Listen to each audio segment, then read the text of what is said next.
5 words. That is all it took. And I want to be upfront with you. When I first saw the clip, I almost scrolled past it. I thought it was another moment of diplomatic theater, the kind of exchange that generates 24 hours of commentary and then gets buried under the next news cycle. I was wrong. Because what George Conway said about those 5 words in the 72 hours that followed changed how I understand this entire confrontation, and once you hear the legal and constitutional framework he laid out, you cannot unhear it. Let me take you through exactly what happened, what Conway actually argued, why the White House went quiet, and what the silence itself tells us. Because the silence is the story. The silence is the data point that everyone is missing. Here is where we need to start. Mark Carney was 2 minutes into a joint media availability when he looked directly at the cameras and said, "We will not be pushed around." 5 words. No raised voice. No theatrical pause for effect. No prepared dramatic buildup. He delivered them the way a person delivers a fact they have already accepted as settled, flatly, without performance, as if the only reason to say them at all was to make sure the record was clear. Before I get to Conway's analysis, which is the part that reframes everything, you need to understand why those particular 5 words landed differently than any of the other tough language that has come out of Ottawa over the past year and a half. Because Canada has said harder things. Carney himself has used sharper language in previous settings. The words themselves are not remarkable. What is remarkable is the context they were delivered in, who was standing 6 feet away when they were said, and what the legal architecture behind them actually means for the next phase of this confrontation. The White House had spent the previous 96 hours running a very specific communication strategy. Administration officials had given at least 7 on-record interviews across 4 different networks, all carrying the same central message. Canada was coming to the table, Canada needed the deal more than the United States did, and the pressure campaign was working. That was the official line.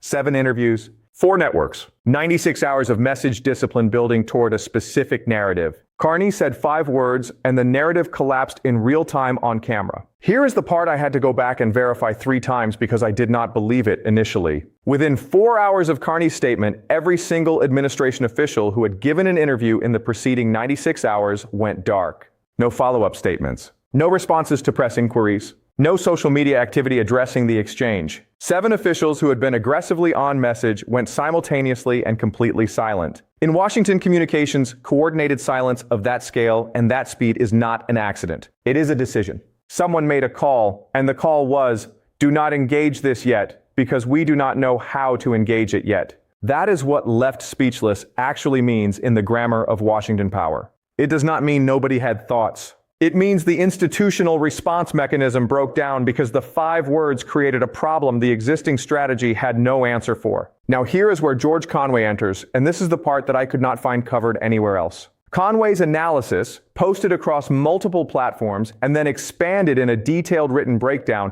did not engage the political theater of the moment at all. He is a constitutional lawyer by training. He looked at those 5 words through a completely different lens, and what he found underneath them is not a diplomatic statement.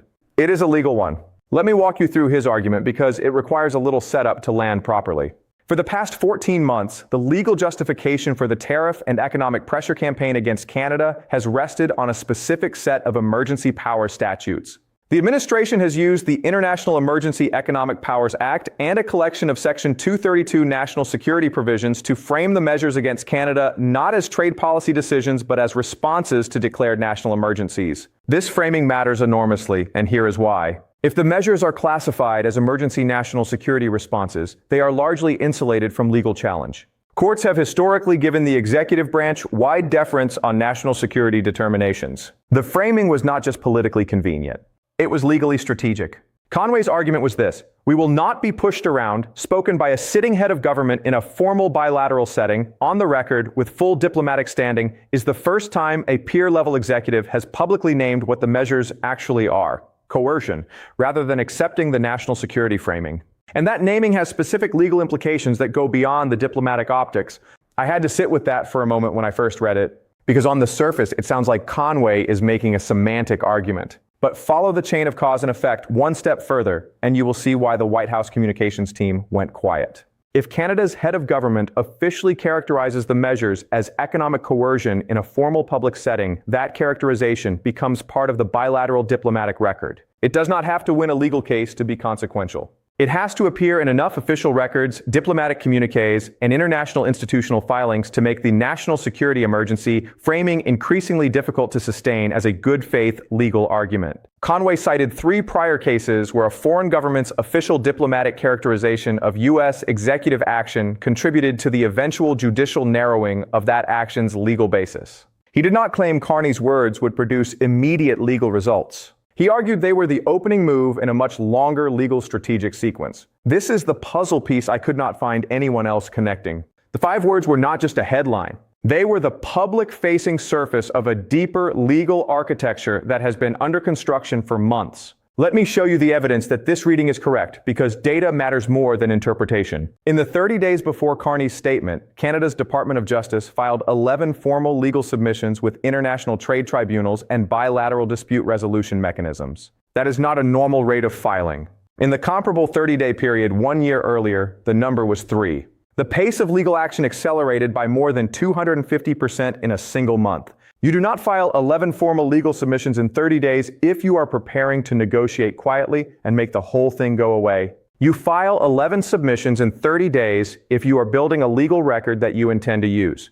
The World Trade Organization's Dispute Resolution Panel has now received formal submissions from Canada referencing the coercive economic pressure framing in at least 6 separate filings since January. The Inter-American Human Rights Mechanisms have received 2 formal notices citing the economic impact on Canadian workers. The G7 host nation communique from the Toronto summit contains language negotiated by Canada that describes trade measures deployed for political rather than commercial purposes as inconsistent with alliance economic norms. That language did not appear in any previous G7 communique.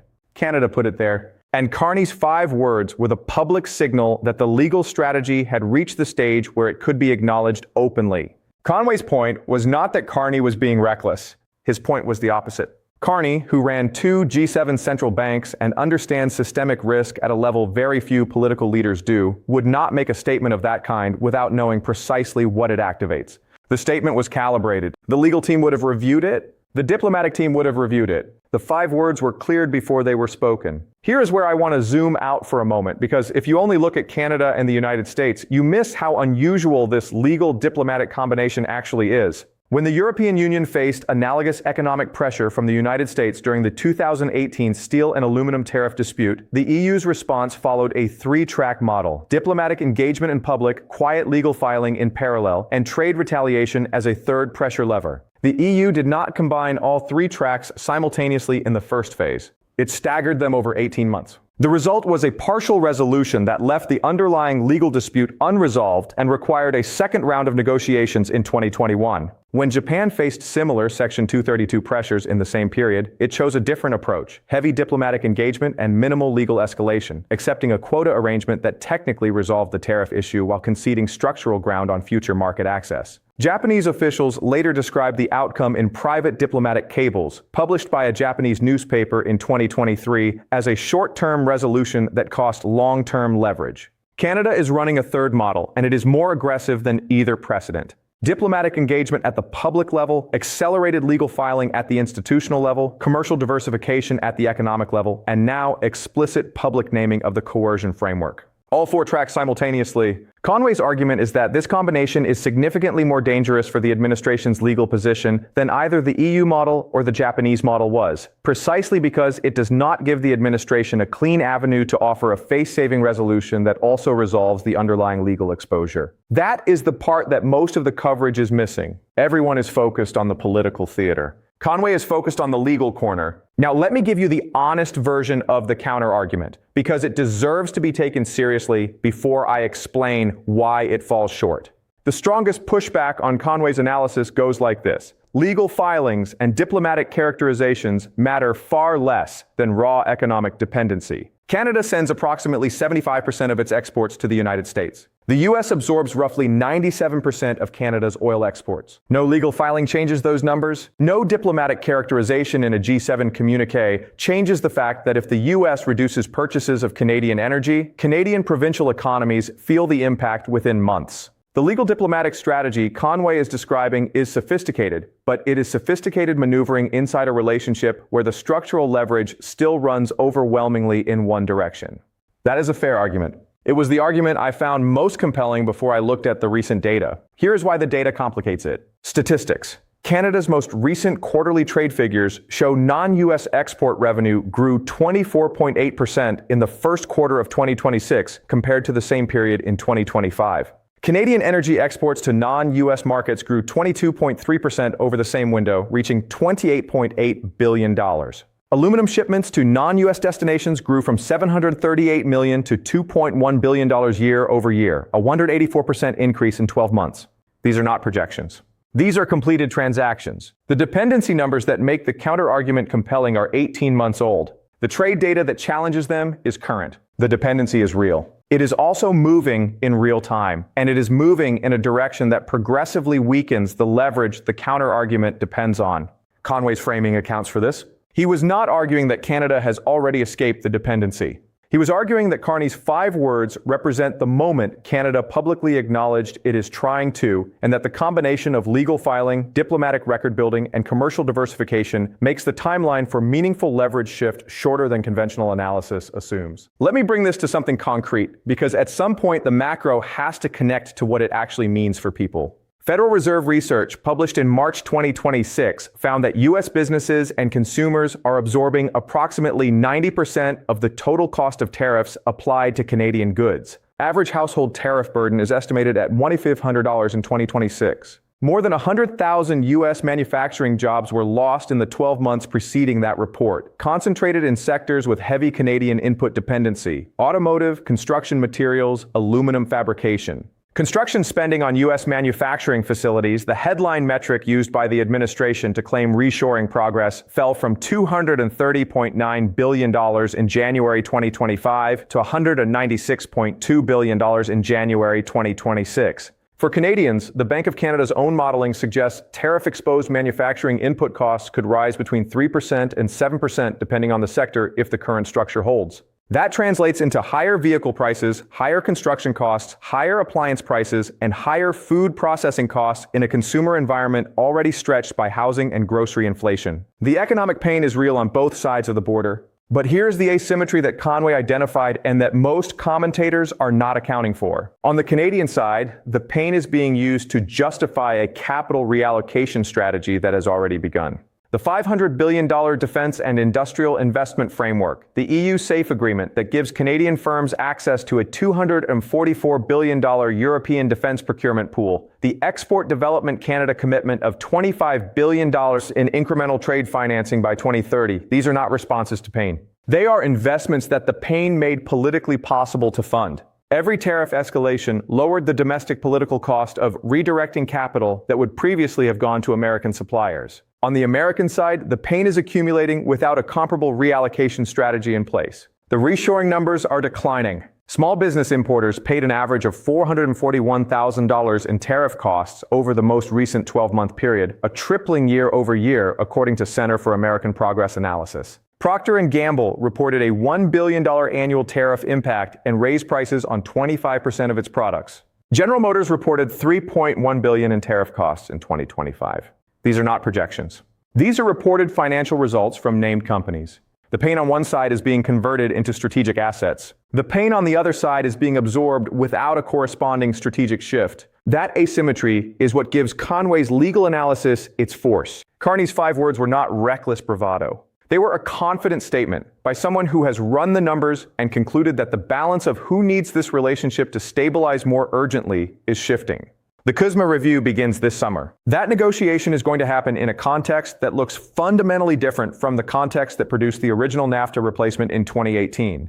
In 2018, Canada had no meaningful legal record of coercion filings. In 2018, Canada had no safe agreement with the European Union. In 2018, Canada's non-US export numbers had not moved in a decade. Every one of those conditions has changed. Conway's argument is not that Canada will win the legal contest. His argument is that Carney has changed the terms on which the negotiation happens, and that the 5-word statement was the public announcement of that change. You cannot negotiate with someone who has convinced the institutional record that your pressure campaign is coercive and who has simultaneously demonstrated that they have a credible alternative to the deal you are offering. You can only negotiate with them, which means you have to treat their positions as genuine constraints rather than opening bids to be ignored. The White House went quiet for 72 hours. That is 72 hours during which 7 officials who had been giving interviews stopped giving interviews. The press office stopped issuing statements on the bilateral relationship. Social media accounts that had been actively framing the Canada narrative went dark on the specific topic. That kind of coordinated silence is a decision. Decisions like that get made when the response team has looked at what just happened and concluded that any immediate response is more likely to make the problem worse than better. I have been covering political communication dynamics for long enough to know what that kind of silence means. It does not mean they have no response. It means they are not confident the response they have is good enough to risk putting on the record. That is the specific kind of silence that tells you the 5 words did exactly what they were designed to do. Here's what I keep coming back to. This is not a story about whether Carney likes Trump or whether Canada is angry at the United States. Carney has said repeatedly that the economic relationship is the most important bilateral relationship Canada has, and that deeper integration remains on the table. The offer to work together is genuine. The difference is that the offer now comes with a visible alternative if it is refused, and the alternative is being financed, legally prepared, and institutionally documented in real time. 5 words delivered without theatrics, in a flat tone, on camera, with the legal architecture already built underneath them. The White House went quiet. Conway said it out loud. The numbers confirmed it. And the CUSMA table this summer is going to reflect all of it. So here is the question I cannot stop thinking about. If you were sitting across from Carney at that table this summer, knowing everything the data shows and everything Conway laid out, what would your opening offer look like? Because whoever is representing the United States in that room is going to have to answer that question. And the 5 words that left the White House speechless last week are going to be sitting on the table when they do.